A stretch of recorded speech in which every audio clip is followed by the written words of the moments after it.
As we work together to address the climate crisis, there are many elements of transformative action needed to reach a just transition from an extractive economy to a regenerative economy.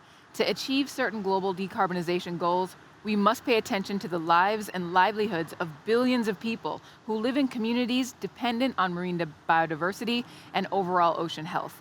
Leaders and policymakers should focus on how this transition impacts vulnerable groups of people, especially low income communities of color. At this moment, we have a unique opportunity to accelerate the transition toward a zero carbon future that benefits everyone. Joining me first up is Justin Warland, Senior Correspondent for Time, who specializes in climate change and the intersection of policy, politics, and society. Justin, it's wonderful to have you with us today. Well, thanks so much for having me. Absolutely.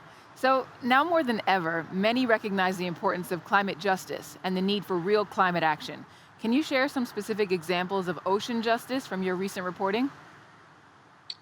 Yeah, well, I think the story that comes to mind is a trip that I did to Fiji in 2019, where I met with leaders from Pacific Island nations, as well as with locals, particularly in one town, Vuni Dogoloa, who had had to relocate because of rising sea levels.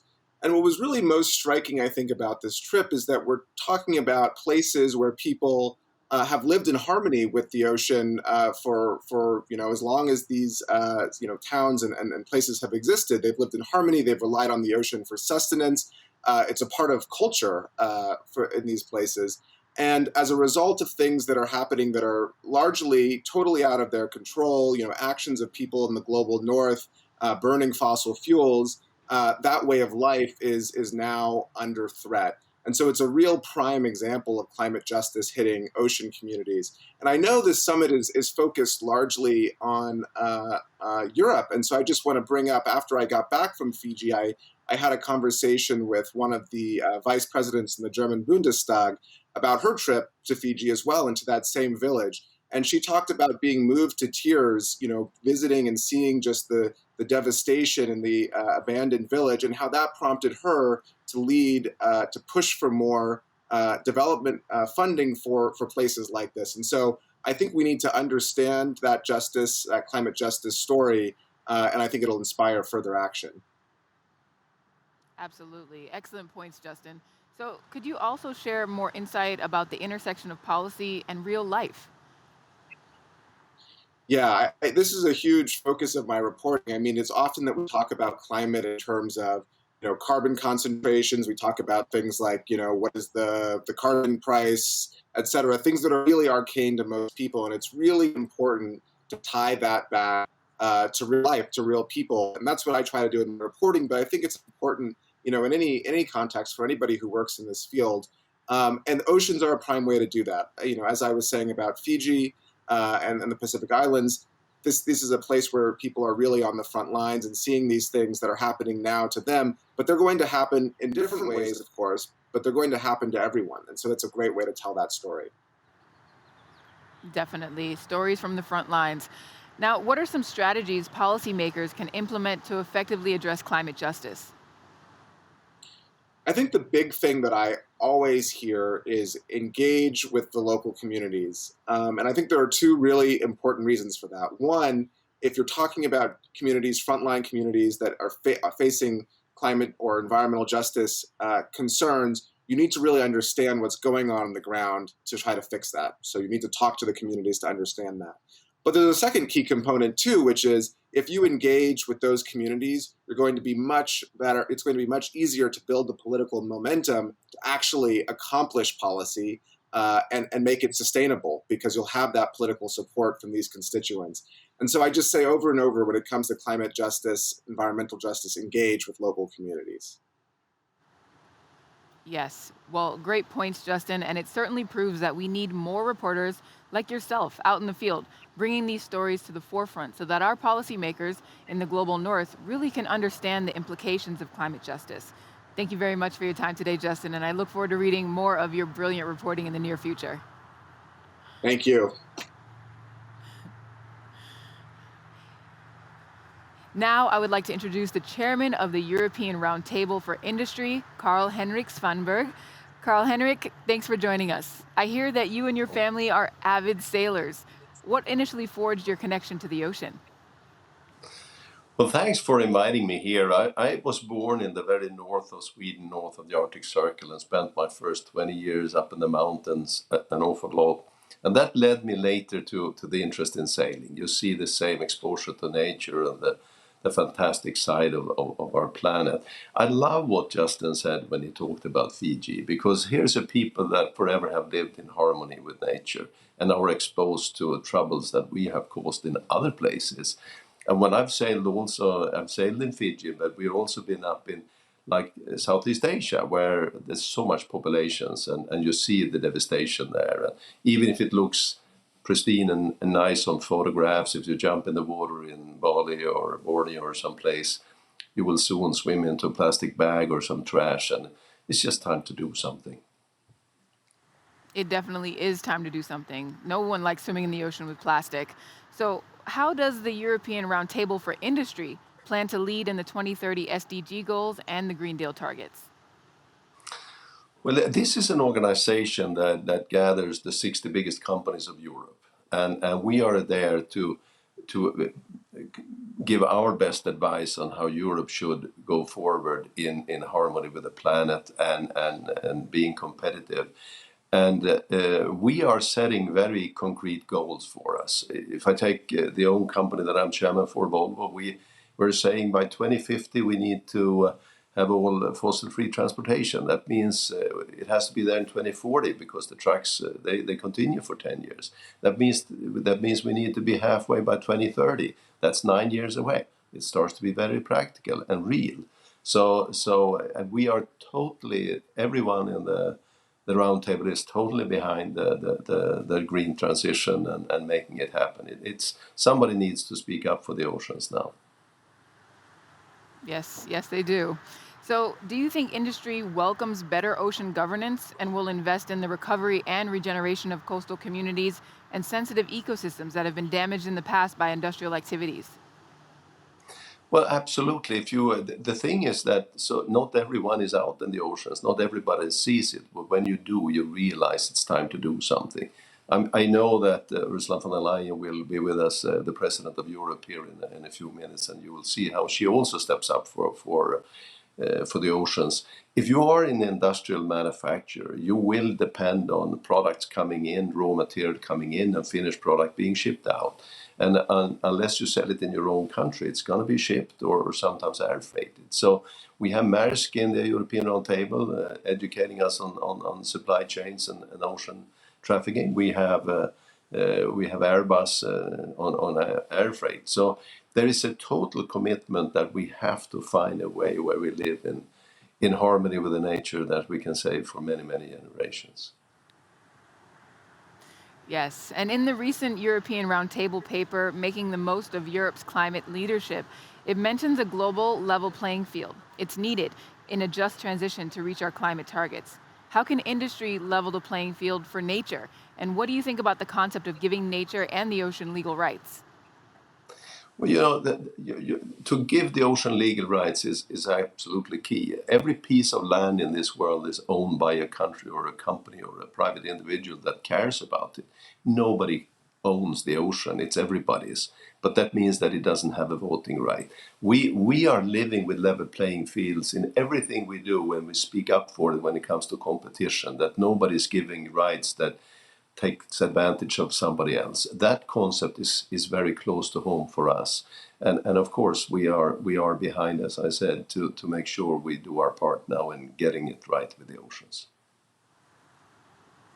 Well, thank you very much, Carl-Henric. I look forward to seeing how the European Roundtable of Industry will take a lead in ocean protection and climate action, as you've mentioned. Thank you, so do I. Now let's hear from Minister David Parker with a message from New Zealand.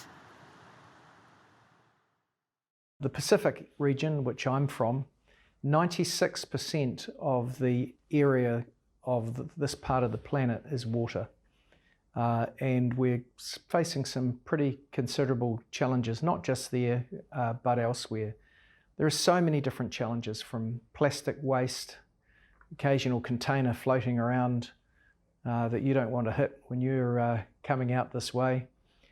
In addition to changes to biodiversity caused by fishing pressures, by land-based pollution and its effect on the sea, and of course the effect of changing water temperatures and pH levels caused by climate change. None of us can overcome these issues by ourselves. We all have to cooperate together to overcome them. And we really look forward to working with our European partners, our Pacific partners, and every other country who's involved to try and address some of these long-term issues. If I could mention one in particular, sometimes we're called the large seabird capital of the world because so many of the albatross and large petrels that fly the southern oceans nest in Antipodean Islands close to New Zealand. It's a sadness for us that we've seen some of those populations in decline. We're trying to do our best to reduce bycatch in our fishing practices. We know that in the case of the Antipodean albatross, most of the deaths are occurring outside of our EEZ to the north of New Zealand, higher up in the Pacific. So we ask you all to cooperate with us to get your governments to do their best so that we minimise this bycatch, so that we drive it out of the system completely, because otherwise we're going to drive the Antipodean albatross to extinction. I know I speak for myself and my government. I suspect your ministers and your government would feel similarly, that none of us want to be overseeing the extinction of any species. The Antipodean albatross, given that it ranges so far across vast oceans, is something that our people and your people can identify quite readily. So let's do all that we can to publicise this issue and to make sure that we save the Antipodean albatross. Now we will hear from the European Commission's President, Ursula von der Leyen, who is leading the charge in Europe's blue-green recovery. Ladies and gentlemen, dear participants, the ocean race has now been sailing the waves for almost 50 years. The ocean is your arena, and every day you feel its unique strength and power. But you also sense and see its growing fragility. You've seen it change and suffer, and you are helping it to heal. You have been removing plastics from the ocean. You have been tackling pollution with your own hands. You have been raising awareness on ocean rights and campaigning for action on overfishing. I very much welcome the fact that this summer several teams will carry scientific equipment on board. This will help measure microplastics in the water and collect data about the impact of climate change on the seas. Although the ocean can produce a mighty roar as its waves crash on our shores, it has no voice in our public debates. So I salute you for speaking up for it at events like today's summit. Like you, the European Commission wants to see an ocean that is healthy and full of life. Biodiversity loss is one of the greatest threats to our planet and to human health. Our seas and oceans are a particular concern. They are our most natural ally in the fight against climate change, and they are the first to feel its effects. And that is why last month the Commission set out a new approach for sustainable blue economy in the European Union. Because in addition to having a crucial role in regulating our climate, the ocean's rich biodiversity provides us with essential goods and services. It is critical for energy production, for tourism, for transport or trade. The blue economy provides 4.5 million jobs in the European Union alone. But for a sustainable future, all blue economy sectors will have to reduce their environmental and climate impact. Because tackling the climate and biodiversity crisis requires healthy seas, and we have to make sustainable use of their resources. And this is why we are also promoting across the world the EU's expertise, environmental action, and innovative business solutions. To support this, I can announce that we will update our international ocean agenda next year. The Commission will lead efforts on a global agreement on plastics, and it will embed a circular approach across our economy. Ahead of this year's crucial biodiversity COP15 in China and the climate COP26 in the UK, we will also focus our diplomatic energy on protecting our oceans. For example, the EU and its member states are proposing to establish 2 new large-scale marine protected areas in the Southern Ocean. We will do this together with a number of like-minded partners. If approved, they would protect an area of over 3 million square kilometers. And as we head to Kunming in October for the Biodiversity COP15, we are working towards global commitments. Our aim is to protect 30% of our land and sea, a commitment we have already made at European level, and now we are also working to increase global climate ambition at COP26 in Glasgow. Europe has already committed to reach climate neutrality by 2050. It is our historic duty to reduce emissions and pollution, to bring us back into balance with the limits of our planet. In Glasgow and in Kunming, we want to see even more international partners joining us. Ladies and gentlemen, as you race with purpose across our ocean, we too race with purpose towards net zero. Let us sail together and let's hope for fair winds. Thank you.